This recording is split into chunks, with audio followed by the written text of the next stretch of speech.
های انقلابی، آزادی های انقلابی شوخی بردار.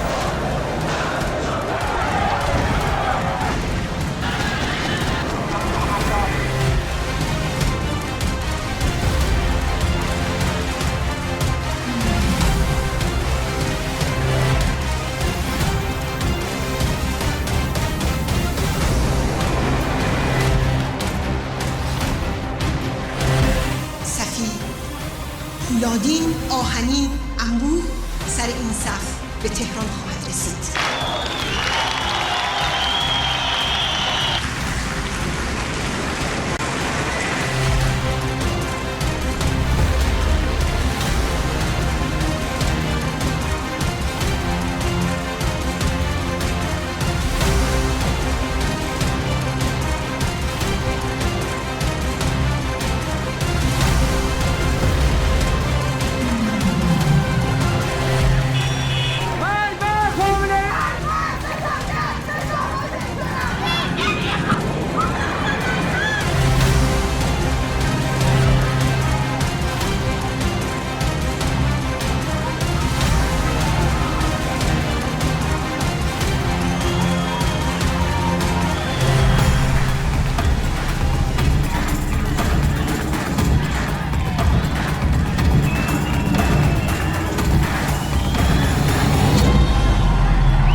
هموطنان عزیز، یاران مقاومت، سلام و درود بر همه شما و عزم جزمتون برای آزادی.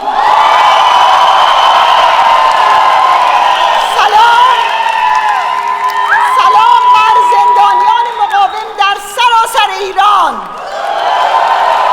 و سلام بر مجاهدین قهرمان در اشرف 3.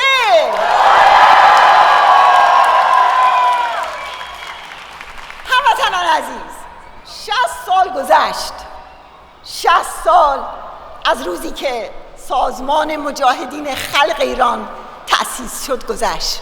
14 سال در دیکتاتوری شاه و 46 سال در دیکتاتوری دینی. بله، 60 سال بدون یک روز و یک ساعت توقف، اون هم در شرایط فوق‌العاده مشکل. باور کردنش مشکل است، اما عین واقعیت است. بله، به همین خاطر مجاهدین امروز 60 شمع فروزان و خاموشی ناپذیر روشن می کنند.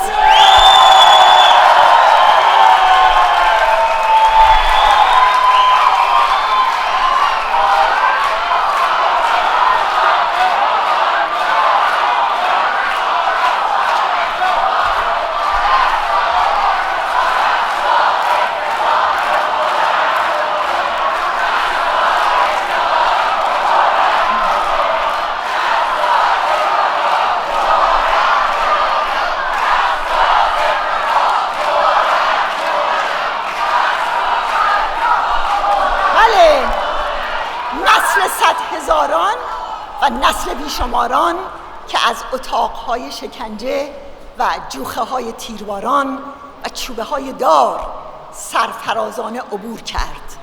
از اولین شهید احمد رضایی تا آخرین آنها بهروز احسانی و مهدی حسنی که دیروز 40مین روز شهادتشان بود، و شهید رزمنده امروز زندانی سیاسی مهران بهرامیان، فرزند مردم سمیرم که به کاروان شهدای خلق پیوست. درود بر همه شهیدان.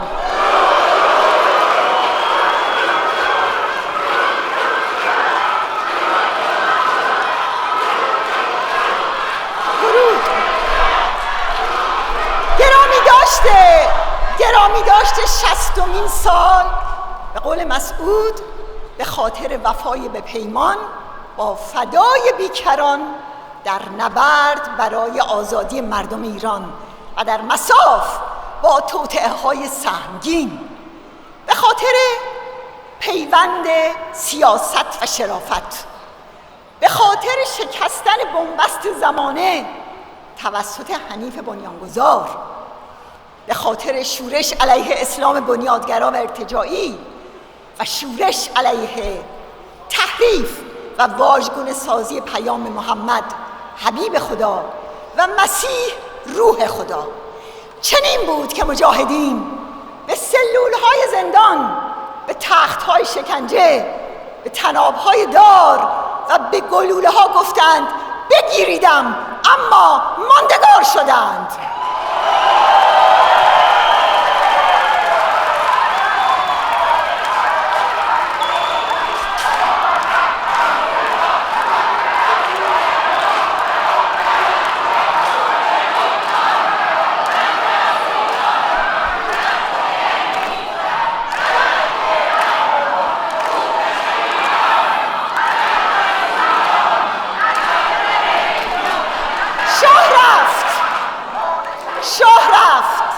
شیخ هم می رود، اما مجاهدین در این 60 سال بارها و بارها از خاکستر خود برخاستند و ماندگار شدند، به خصوص در مقابل برچسب‌های ناچسب و شیطان سازی‌های بی حد و مرز، تا امروز که مجاهدین به عنوان یک عضو شورای ملی مقاومت و در چارچوب شورای ملی مقاومت تنها جایگزین دموکراتیک و مستقل را فراراه 120 سال مبارزات مردم ایران برای آزادی قرار دادند. در اینجا آقایان مایک پنس، دکتر ویدال کوادراس، آقای فرهشتاد، آقای جان برکو، آقای پاتریک کندی و سایر شخصیت‌ها در کنار ما حضور دارند.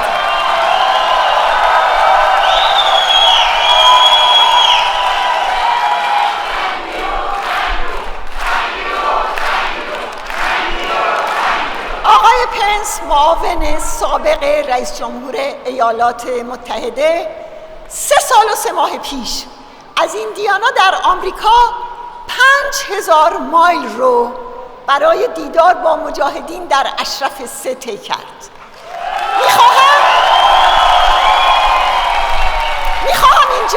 میخواهم اینجا جملاتی از سخنان ایشون رو یادآوری کنم. او قبل از همه جنگ‌ها و خونریزی‌ها در منطقه و حتی قبل از قیام 1401 در ایران گفت یکی از بزرگترین دروغ‌هایی که این رژیم به دنیا فروخته این است که هیچ آلترناتیوی برای ایران وجود ندارد، اما یک جایگزین وجود دارد، یک آلترناتیو سازمان یافته و کاملا آماده. ایشون اضافه کرد رژیم تهران میخواهد دنیا را فریب بدهد تا باور کنند که تظاهر کنندگان در ایران میخواهند به دیکتاتوری شاه بازگردند، اما میخواهم به شما اطمینان بدهم که ما با دروغ‌های آنها فریب نمیخوریم.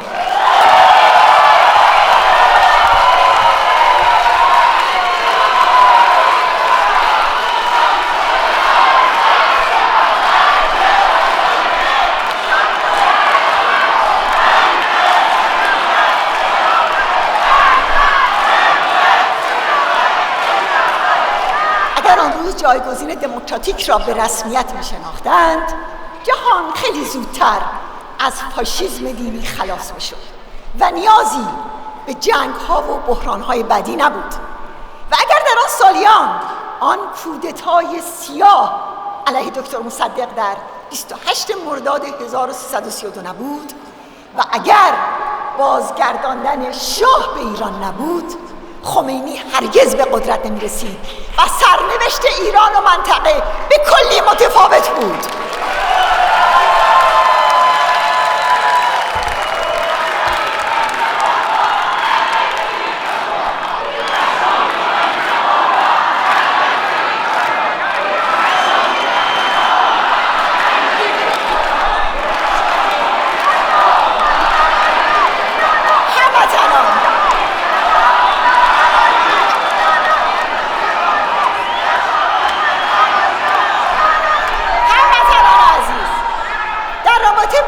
جایگزین دموکراتیک بگذارید یادآوری کنم که بعد از تأسیس شورای ملی مقاومت در تهران، به ابتکار مسعود این شورا در اولین اجلاس خود در بهمن و اسفند 1360 در پاریس برای دولت موقت 6 ماهه وظایفی مشخص کرد.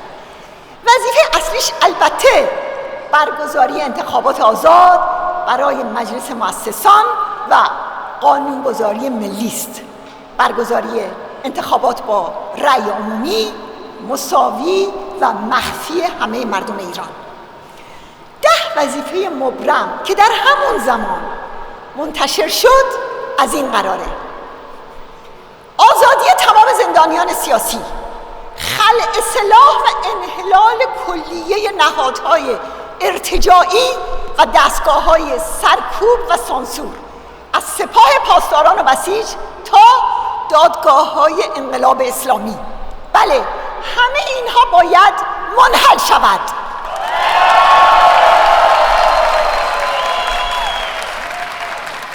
از محاکم شرع، دوایر سیاسی ایدئولوژیک، شورای به اصطلاح انقلاب فرهنگی، امور تربیتی تا نهادهای سرکوبگر ضد دهقانی و ضد کارگری، احقاق حقوق کلیه کسانی که به ناحق مورد تصفیه و پاکسازی قرار گرفتند، به ویژه کارمندان، دبیران، معلمان، کارگران و بازنشستگان.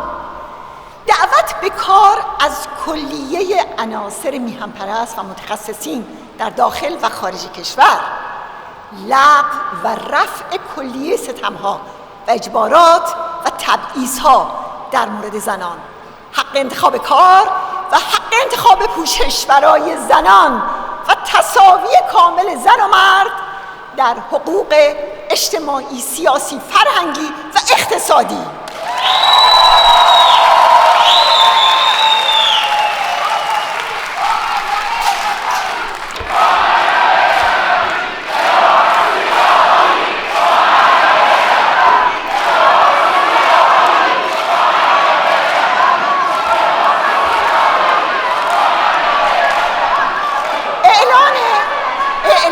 خودمختاری کردستان ایران در چارچوب تمامیت ارضی ایران، رسیدگی به جرائم مسئولان رژیم خمینی و شاه در دادگاه‌های علنی با حضور هیئت منصفه و ناظران بین المللی، تأمین اصل آزادی دفاع و حق فعالیت کانون وکلا، تأمین استقلال دانشگاه‌ها و اداره آنها تحت نظارت شوراهای دانشگاهی و به رسمیت شناختن حقوق فردی و اجتماعی مردم، یعنی همان حقوقی که در اعلامیه جهانی حقوق بشر تصریح شده است. چنانکه می‌دونیم در فروردین 1385 همین وظایف و تعهدات به برنامه 10 ماده‌ای ارتقا پیدا کرده.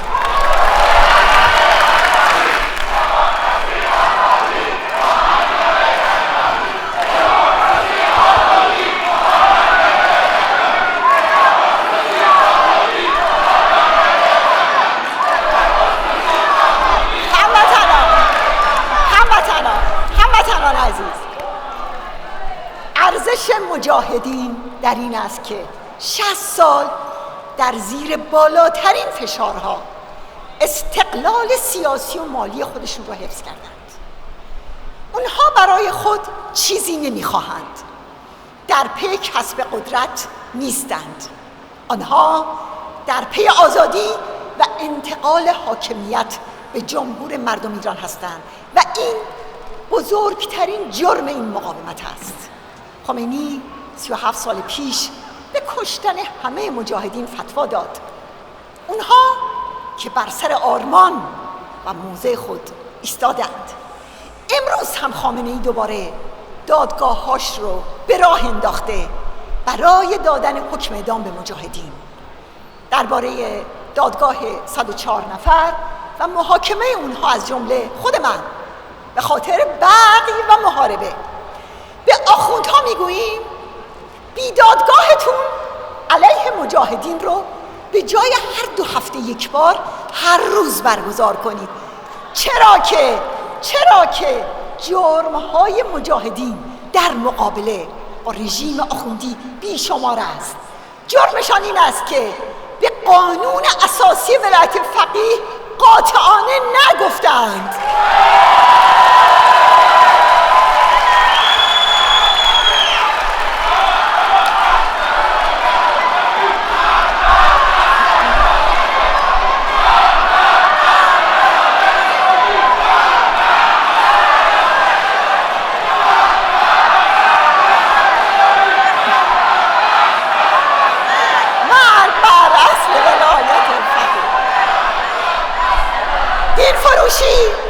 دین فروشی تحت نام اسلام را افشا کردند.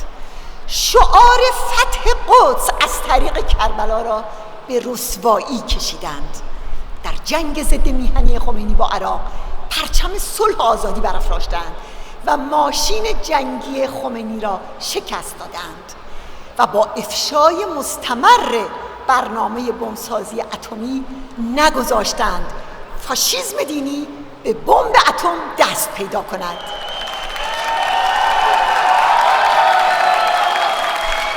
ارتش آزادی بخش و کانون شورشی برپا کردند.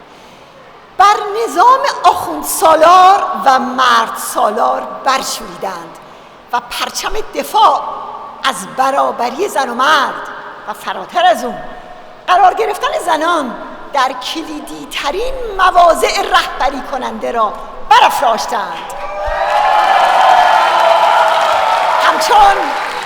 همچون زنان پیشتازی که از 3 دهه پیش تا به حال مسئولان اول سازمان مجاهدین بودند. خواهران عزیزم فهیمه، شهرزاد، نسرین، تهمینه، مژگان، صدیقه، زهره و اکنون زهرا با همه صلاحیت‌هایش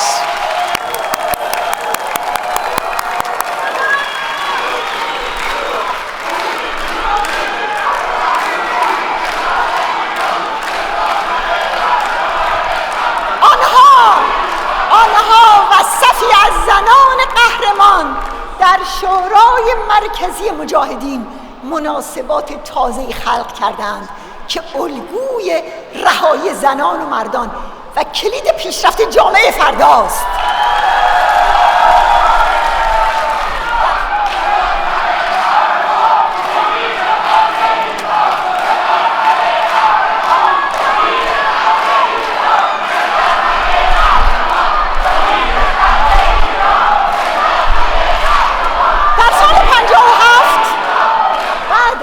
آزادی از زندان شاه مسعود در اولین سخنرانی خودش اعلام کرد ما خواهان انقلاب دموکراتیک هستیم.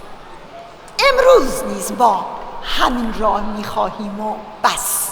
بله، امروز ما همین را می‌خواهیم و بس.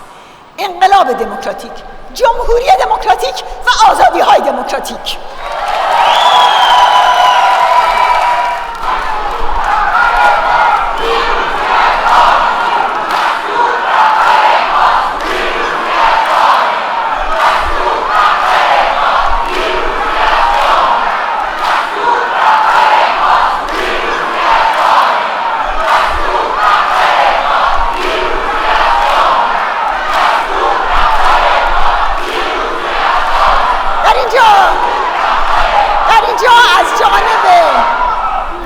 اینجا از جانب مردم و مقاومت ایران اعلام میکنم. پاسخ مسئله ایران سرنگونی تمامیت دیکتاتوری دینی است. مردم ایران بیش از همیشه آماده هستند. جامعه ایران در وضعیت انفجاری است و راه حل فقط راه حل سوم است، یعنی نه مماشات و نه جنگ، بلکه تغییر رژیم به دست مردم و مقاومت سازمان یافته آنها.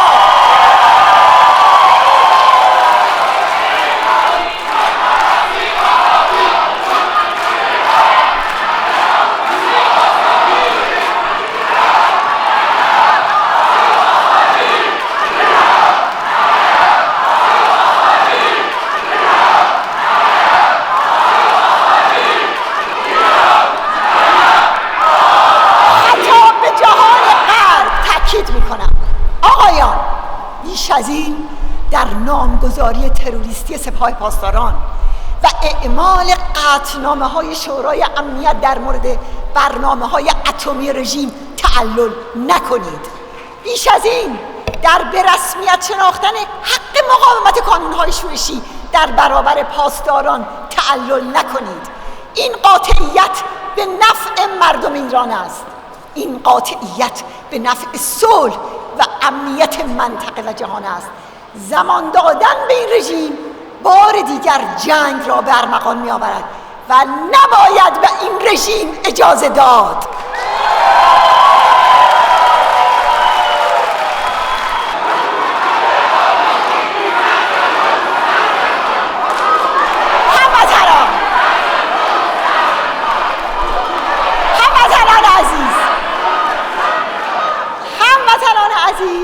یاران اشرف نشان، سرفصل خیزش و قیام است.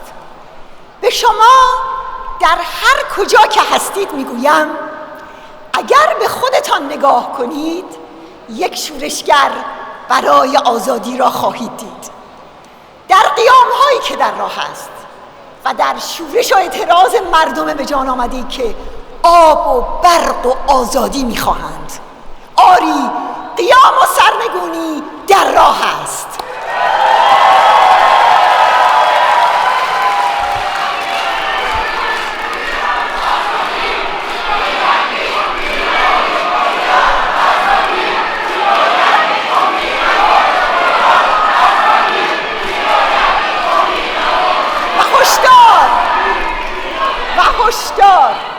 و هشدار به آخوندها.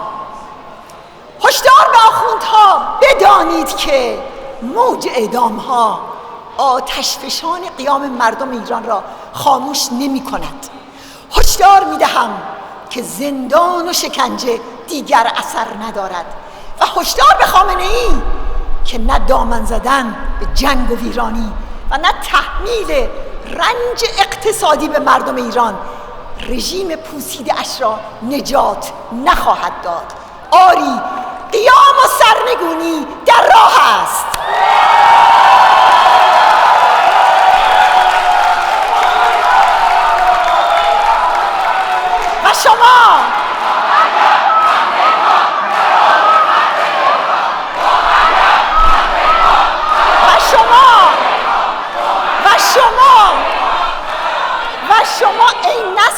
و شما این نسل پیشرو، ای زنان، ای جوانانی که در پی آزادی، دموکراسی و برابری هستید، همه چیز در اراده و در دستان شما رقم می‌خورد.